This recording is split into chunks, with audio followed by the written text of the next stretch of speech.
প্রধানমন্ত্রী হিসেবে খালেদা জিয়া যত উন্নয়নমূলক ও যুগান্তকারী কাজ করেছেন সেসব নিয়ে কখনোই আলোচনা হয় না। কারণ খালেদা জিয়া উন্নয়নের বাণী শুনিয়ে ক্ষমতা আঁকড়ে ধরতে চাননি। তার দল বিএনপিও নিজেদের আমলের সাফল্যগুলো নিয়ে খুব একটা কথা বলে না। রাষ্ট্র বিনির্মাণে খালেদা জিয়ার কিছু উল্লেখযোগ্য কাজ দেখে নেওয়া যাক। মুক্তিযুদ্ধকে নিজেদের গণ্ডিতে সীমাবদ্ধ করে রাখার জন্য আওয়ামী লীগের সমালোচনা আছে, খালেদা জিয়া ও বিএনপির ক্ষেত্রে সেটা নেই। অথচ মুক্তিযুদ্ধ ও মুক্তিযোদ্ধাদের সম্মানিত করার ক্ষেত্রে খালেদা জিয়ার অবদানটা অসামান্য। তিনি ক্ষমতায় এসে মুক্তিযুদ্ধের স্মৃতি রক্ষা ও স্মৃতি বিজড়িত স্থানসমূহ রক্ষার উদ্যোগ গ্রহণ করেন। রায়ের বাজারে শহীদ বুদ্ধিজীবী স্মৃতিসৌধ নির্মাণ করে মুক্তিযুদ্ধে পাকিস্তানিদের হাতে নির্মমভাবে প্রাণ হারানো বুদ্ধিজীবীদের প্রতি জাতির সম্মান প্রদর্শনের ব্যবস্থা করেন। এরপর 2001 সালে সরকার গঠন করে খালেদা জিয়া মুক্তিযোদ্ধাদের কল্যাণে সরাসরি সরকারকে সম্পৃক্ত করার জন্য মুক্তিযুদ্ধ বিষয়ক মন্ত্রণালয় প্রতিষ্ঠা করে। তার নির্দেশে মুক্তিযোদ্ধা তারামন বিবিকে খুঁজে বের করে মুক্তিযুদ্ধে তার অবদানের স্বীকৃতিস্বরূপ রাষ্ট্রীয় পদক বীর প্রতীক হস্তান্তর করা হয়। খালেদা জিয়া পাকিস্তানে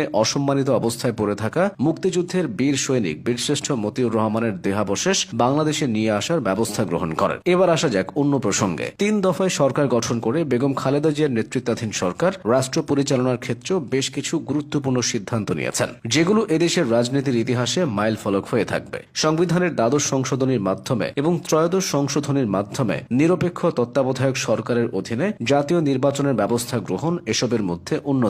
খালেদা জিয়ার সরকার রাষ্ট্রীয় কার্যক্রম পরিচালনায় 7টি সংসদীয় কমিটি গঠন করেন, যাতে বিরোধী দলীয় সাংসদদেরকে গুরুত্ব সহকারে অবস্থান দেওয়া হয়। শিক্ষা খাতে বাধ্যতামূলক প্রাথমিক শিক্ষা আইন এবং মেয়েদের জন্য 10ম শ্রেণী পর্যন্ত বিনা বেতনে পড়াশোনার ব্যবস্থা করা তার সরকারের অন্যতম অবদান। তার সরকারের আমলে বাংলাদেশ উন্মুক্ত বিশ্ববিদ্যালয় ও জাতীয় বিশ্ববিদ্যালয়ের পথ চলা শুরু হয়। বেসরকারি বিশ্ববিদ্যালয় প্রতিষ্ঠার অনুমোদন তার সরকারের আমলেই গৃহীত হয়। তিনি জিয়াউর রহমানের অর্থনীতির অনুসরণ করে বেসরকারীকরণের উপর গুরুত্ব আরোপ করেন। ব্যক্তিগত আয়কর প্রদানের হার 55% থেকে 25% নিয়ে আসেন। ব্যবসায় সহজ করার লক্ষ্যে 27 ধরনের শুল্ক হ্রাস করে 7 ধরনের আমদানি শুল্ক নির্ধারণ করেন। বেগম খালেদা জিয়া বাংলাদেশে মুক্তবাজার অর্থনীতির সূচনা করেন। দেশের ভূভাগের খনিজ সম্পদকে কাজে লাগাতে বড় পুকুরিয়ায় কয়লা খনি ও মধ্যপাড়ার শ্বেত পাথরের খনি থেকে উত্তোলন কার্যক্রমের সূচনা তার সরকারের আমলেই করা হয়। বেগম খালেদা জিয়ার শাসনামলে নারীদের আত্মনির্ভরশীল রূপে গড়ে তোলার জন্য প্রধানমন্ত্রীর তহবিল থেকে সহজ শর্তে ঋণ সহায়তা প্রকল্প গ্রহণ করা হয়। আত্মকর্মসংস্থান কর্মসূচির অংশ হিসেবে সহজ শর্তে